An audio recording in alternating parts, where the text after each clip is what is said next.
This episode is called Robotnikland and already is in the running for my favorite episode of the show. Yes, finally, give Robotnik what he wants. He deserves it. And if Sonic hates it, then even better. And welcome back to Statue Watch. We have another Frame 1 statue. I guess they're making up for lost time with the Chaos Emerald Saga. So, we have this goofy Robotnik statue again. It's the only one in the episode. I found 3 that look pretty similar to it. In fact, I would not be surprised if they're redraws, as they look so similar. There's mild differences, especially like the colors between each of them. With 32-8, like, to be fair with that one, I blew it up. It's actually super small and in the background, so that one gets a pass. But 13, 39, and now 54 all look basically identical, just with different shades of yellow. I don't really have anything else to add to this. We've seen this statue before. Back to the episode! Or I guess back to the start of the episode! Again! The episode begins with Scratch being stupid and trying to blame it on Grounder. Never mind, I guess it's gonna be one of those episodes after all. Oh, even Grounder is smart enough to avoid the situation and tells Robotnik that it was Scratch's idea to surprise him with new food. Robotnik takes this very well, with a completely mild-mannered and respectful response towards Scratch. So they go back to make him eggs like Robotnik wanted. Robotnik reads the newspaper and realizes that it's Sonic's birthday. Wasn't it his birthday in a prior episode of Post-Mayo? Yes, it was. In the episode Tails Prevails, which means it's been over a year since the dumb bots were made in canon. That's a terrifying thought of Robotnik being stuck with these incompetents for over a year. We see Sonic and Tails celebrating the former's birthday with a chili dog cake because why not? Sonic laments not having a real birthday as he blows out the candle. Robotnik, meanwhile, is on his way to grant his wish. What a nice guy. He then begins blasting the locals around with his zombification ray, which makes them all walk like this. Don't ask. Tails leaves Sonic for a moment until a surprisingly good disguise comes up to Sonic telling him to go to Mobiusland. Honestly, if it wasn't for the obvious Scratch voice, I may have overlooked the other details. Sonic thinks this is from Tails, so he runs off, only for Tails to actually arrive a moment later with a group of old friends and victims. But why are you here, Miss Possum? You escaped from this menace. We see Grounder posed as the entrance guard, and I'll give you a pass this time,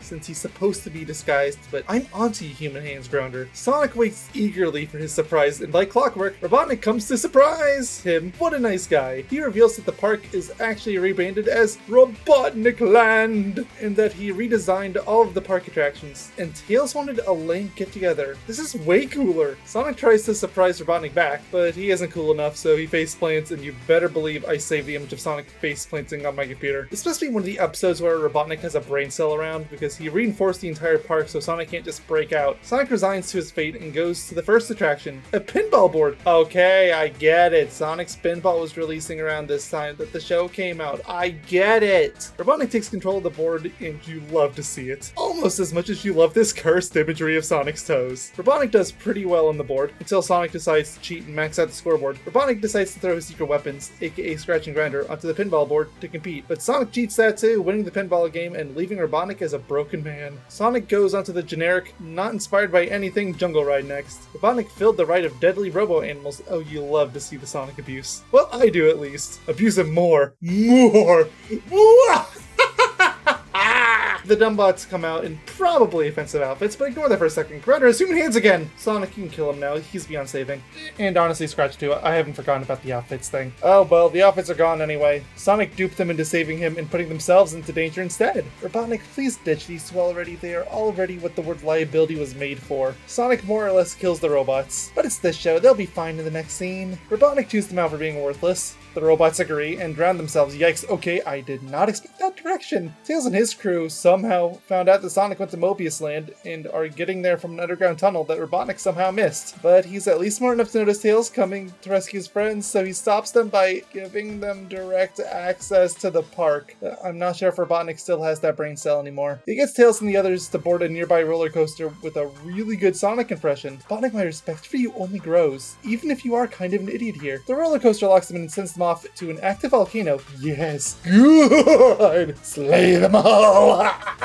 Robotnik tells Sonic to hurry there if he wants to save his friends, which, yes, good! Slay them all! Of course Sonic saves them. Lame!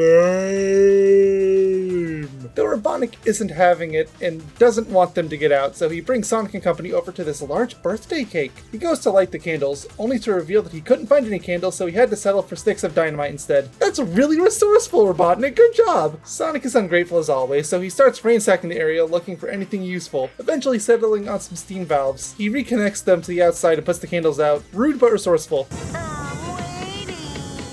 You miserable, ungrateful blue Tide Pod, you better hope Robotnik catches you before I get the chance! The candles get sent back to Robotnik, conveniently blowing up just before reaching him. If you thought the episode was bad before, just wait. Not only does another candle blow up on our heroes, but they are bruised and abused by Sonic. Sonic has taken over the controls of the station, renaming the park Sonicland, a truly nightmarish place. The next few minutes are Sonic disrespecting Robotnik. You hate to see it. A reminder, since I know it's been a while, yes, I know it's a double standard to like Robotnik when he does something and hate it when Sonic does the same thing, but the show uses the inverse of that exact double standard a lot and actively celebrates it. So as far as I'm concerned, it's fair game for what I'm doing. They reach a haunted house place where it's just more Robotnik and robot abuse, eventually ending with them out of the park, leaving Sonic and friends to celebrate the birthday. The episode ends with Robotnik and the robots poking their heads out of a real birthday cake, with Sonic implying he's about to beat them all up again. The Sonic says is about cooking safety, which given the start of the episode, okay fine, it passes. As for the episode itself, not a fan. I actually like how it started. The premise was neat, even if slightly terrifying. Think about the time passed, but then the episode just goes down and down in quality, back into the dumps. Well, until next time, take care, stay safe, and have a good one. Bye-bye!